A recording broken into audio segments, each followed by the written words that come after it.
एक 80 वर्षीय बुजुर्ग के हृदय का ऑपरेशन हुआ। बिल आया 8 लाख रुपए। बिल देखने के बाद बुजुर्ग की आंखों में आंसू गए। यह देखकर डॉक्टर ने कहा, रोइए मत, मैं इसे कम कर देता हूँ।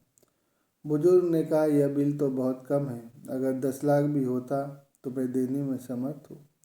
आंसू तो इसलिए आए हैं कि जिस प्रभु ने 80 वर्ष तक इस दिल को संभाला, उसने कोई बिल नहीं भेजा। आपने केवल 3 घंटे संभाला, उसके 8 लाख रुपए। बारे में प्रभु, आप कितना ध्यान रखते हैं हमारा। धन्यवाद जी महापुरुषों। संतों के छोटे छोटे वचन हमारे जीवन को बहुत ही खुशहाल करने के लिए होते हैं। संतों के जब वचन हमारे कानों तक आते हैं तो निस्संदेह ही वह हमारे जीवन को आगे की ओर बढ़ाते हैं। समय बहुत ही कीमती है, उससे भी अधिक कीमती मानव जन्म है। दातार ने कृपा करी, मानव का चोला दिया, सद्गुरु की कृपा हुई, ब्रह्म ज्ञान की दात मिली, और फिर भी हम दुखी हैं तो यह हमारी कमी कारण। समय का सदुपयोग करके हम जीवन में जो संताप अभी भी हैं उसे दूर कर सकते हैं। पल पल निरंकार दातार का एहसास हमें दुनियावी कष्टों से बचा कर रखेगा। राग और द्वेष दोनों से बचना है, ये दोनों ही दुख का मुख्य कारण है। आत्मा, परमात्मा और मुक्ति की बात करने से पहले हमें पल पल होश में रहना सीखना होगा। एक एक पल वर्तमान में जीना होगा, तभी निरंकार भी दिखाई देगा और सद्गुरु की शिक्षा भी याद रहेगी।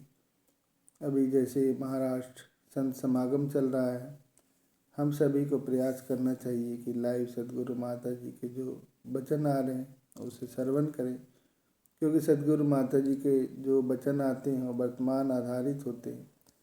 उसे सुनकर हम अपना आज सुधार सकते हैं, कल भी सुधार सकते हैं, क्योंकि सद्गुरु के वचन समय काल के मुताबिक आता है, तो इसका हम विशेष ध्यान रखें।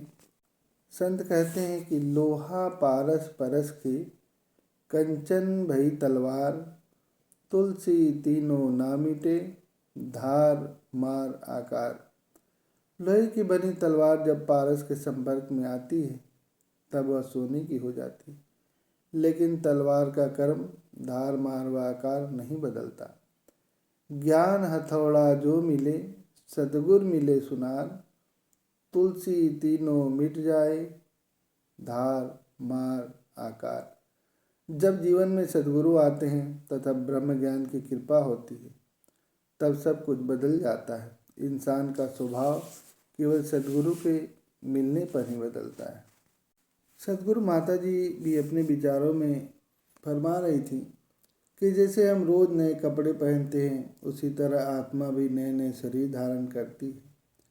अगर इस विराट स्वरूप का दर्शन नहीं किया तो हम आवागमन के चक्कर में फंसे रहेंगे और आत्मा ऐसे ही शिकवे में फंसी रहेगी। अभी भी संभल जाएं और आत्मा के मूल परमात्मा को जानकर खुद भी रोशन हो और दूसरों को भी रोशनी प्रदान करें। निष्कर्ष के तौर पर इसको देखा जाए तो यह आत्मा शरीर के अंदर ही उलझ कर रह जाती है। वह मृत्यु होने तक इसी दुविधा में रहकर अपने सीमित परिवार के मोह में फंसती है। हम जानते हैं कि सद्गुरु हमें जो बातें बताते हैं वो सारे संसार के लिए होती।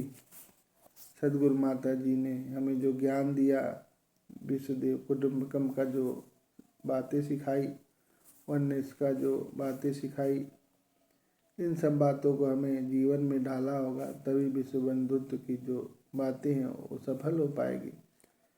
तेरा रूप है संसार के भाव को अपनाते हुए हमें निरंतर आगे बढ़ते जाना है।